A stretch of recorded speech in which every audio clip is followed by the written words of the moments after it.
Good morning, students. Welcome back to chapter Nationalism in India. We are continue this chapter. Now we have to be continue the three initial movements started by Gandhi ji. As you know that there is also given a deadline. In 1915 Gandhi ji वापस लौट कर आए कहाँ से? South Africa से. गांधी जी की first laboratory माना जाता है साउथ अफ्रीका को, because Gandhi ji use satyagraha in South Africa engage the oppressive policy that is called apartheid policy. रंग भेद की नीति के खिलाफ गांधी जी ने बहुत बड़ी लड़ाई लड़ी. और उसके बाद गांधी जी जब इंडिया में आए तो इंडिया में आने के बाद गांधी जी ने three initial movement that is also put in board exam में. What are the three initial movement started by Gandhi ji? Gandhi ji के द्वारा जो तीन मूवमेंट चलाए गए थे, शुरुआती मूवमेंट, वो कौन कौन से थे? Like that we have description. 1915 में वो लौट कर आए. 1916 में we have study about Champaran peasant movement. 1917 Kheda peasant movement. And 1918 we have studied Ahmedabad cotton mill worker movement. There are three initial movement in which we have studied about what are these movement. Okay student, be continue and be careful. After arriving in India, Mahatma Gandhi ji successfully organized satyagraha movement in various places.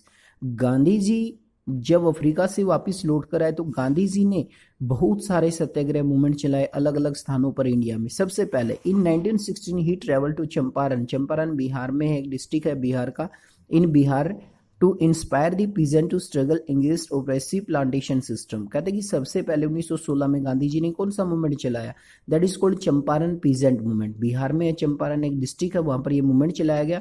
यानी कि जो oppressive plantation system था उसके खिलाफ ये movement किया उन्होंने. Then in 1917 he organise ए सत्याग्रह. और उसके बाद 1917 में फिर एक सत्याग्रह आंदोलन चलाया to support the peasants.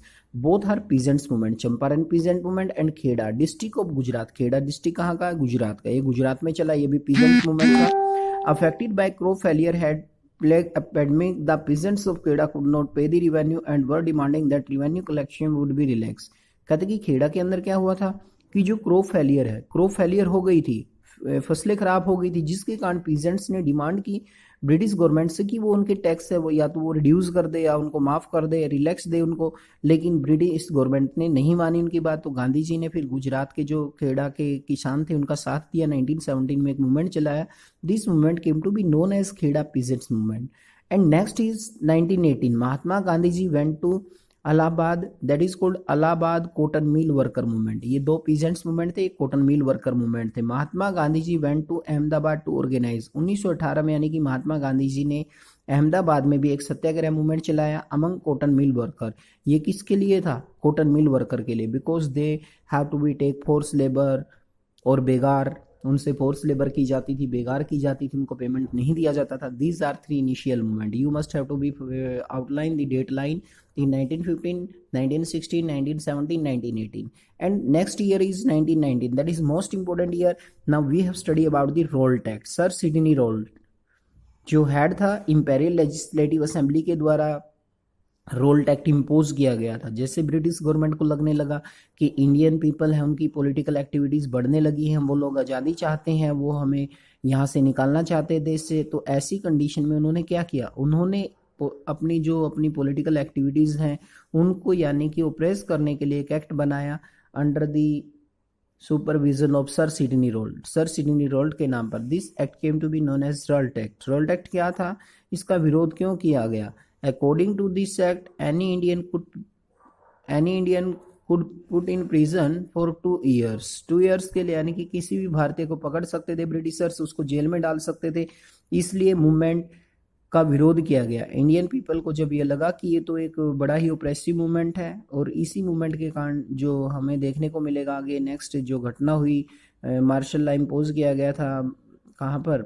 Amritsar के अंदर. और वहाँ पर जलियांवाला बाग जो हत्याकांड हुआ उसके बारे में भी हम लोग यहीं पर स्टडी करेंगे. तो यहाँ पर क्वेश्चन बनता है why did Indian people oppose Rowlatt act या व्हाट इज रोल्ट एक्ट?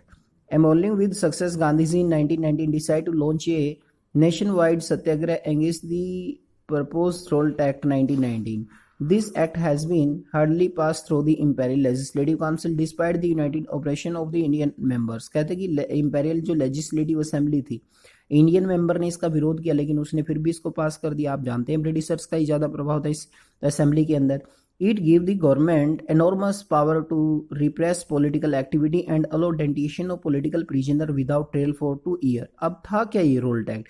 कहते कि जो हमारी राजनीतिक एक्टिविटीज थी उनको दबाने के लिए विदाउट ट्रेल फॉर 2 years, यानी कि किसी भी व्यक्ति को, किसी भी इंडियन को ये लगता था उनको कि ये क्रांतिकारी है, ये हमारे खिलाफ है, तो उसकी एक्टिविटी को दबाने के लिए लोग क्या करते थे, उसको जेल में डाल देते थे। This movement came to be known as Rowlatt act के नाम से इसको जाना गया। Mahatma Gandhi ji wanted non violence civil disobedience against such injustice law which were started in हेटर 6 अप्रैल।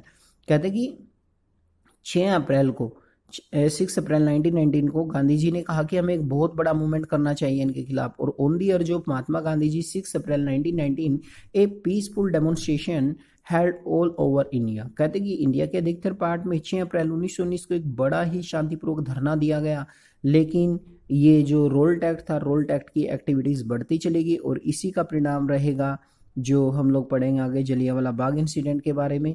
जलियांवाला बाग जो इंसिडेंट था वो अमृतसर में टुक प्लेस इन अमृतसर, और who is responsible of Jallianwala Bagh? General Dyer.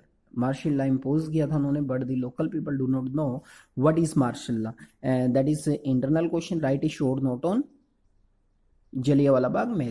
Jallianwala Bagh जो नरसंहार है, हत्याकांड है, उसके ऊपर शॉर्ट नोट लिखें।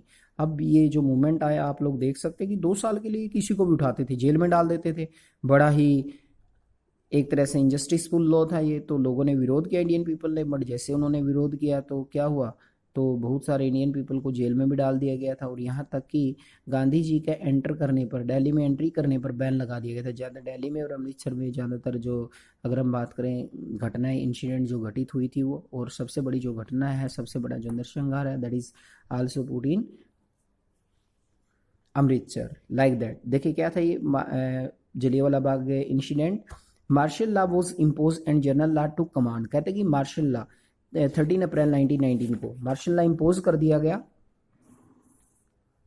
On 13 April the famous Jallianwala Bagh incident took place. कहते कि 13 अप्रैल 1919 को, यानी कि जो जलियांवाला बाग इंसिडेंट है वो घटित हुआ। On that day a large crowd gather in a enclose ground of Jallianwala Bagh. Some people protest against the government new repressive measure. आप लोग जानते हैं 13 अप्रैल को बैसाखी का दिन होता। बहुत सारे लोग क्या थे, जो ब्रिटिश गवर्नमेंट ने पॉलिसी अपनाई थी उसका विरोध करने के लिए इकट्ठे हुए, लेकिन कुछ लोग वहां पर बैसाखी फेयर देखने के लिए, other had come to attend the annual Baisakhi fair. कुछ लोग वहां बैसाखी का मेला देखने के लिए आए। Being from outside the city, city से बाहर, many villagers were unaware of martial law that had been impose by general Dyer. कहते कि लेकिन कुछ लोग तो ये भी नहीं जानते थे कि मार्शल लॉ होता क्या, जो जनरल डायर के द्वारा वहां पर लागू किया गया था। Dyer enter the area, block the exit point and open fire on crowd killing hundreds. कहते कि जनरल डायर ने क्या किया, जो जलियांवाला बाग था उसके जो एग्जिट्स पॉइंट थे उनको बंद कर दिया, खुली गोलियां चलाई गई, हजारों भारतीय मारे गए उसमें। His objective as declared later was produce a moral effect to create the mind Satyagrahi feeling of terror and awe। Terror and का मतलब होता है डर और भय पैदा करना। बाद में उन्होंने कहा कि वो तो नैतिक रूप से भारतीय लोगों के मन में ऐसी नरसंहार करके एक बहुत बड़ा यानी कि भय पैदा करना चाहते थे, डर पैदा करना चाहते थे। That is Jallianwala Bagh incident which was took place on 13 April 1919 on the day of Baisakhi. That is most important. So students, read this topic carefully, and now we will continue our topic. Thank you. Have a nice day.